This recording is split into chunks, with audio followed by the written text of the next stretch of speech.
Is it appropriate for the state of Maryland to be paying for immigration attorneys Yeah. for undocumented people who've been deemed a danger to themselves or others? Well, what we know is that the state has had a process of doing this and a policy of doing this since 2021. So it predated our administration, and it really is with a core focus on just due process.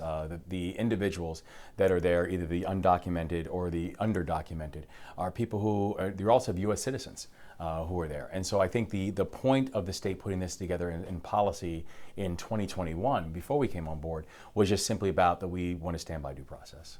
Okay.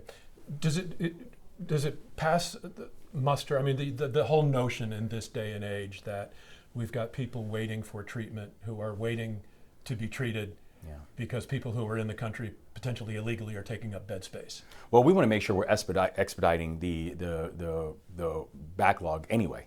Right, that is something that's been a very high priority for the department when we came on board, when we saw the type of backlog that exists. So speeding up that process, regardless of status, is something that we really wanted to make sure that we're doing.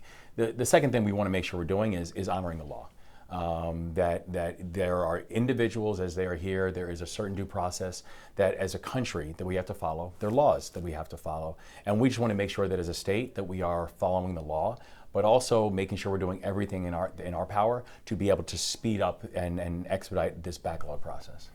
Is it good with you to be spending Maryland tax dollars on immigration lawyers? Is it good? Yeah.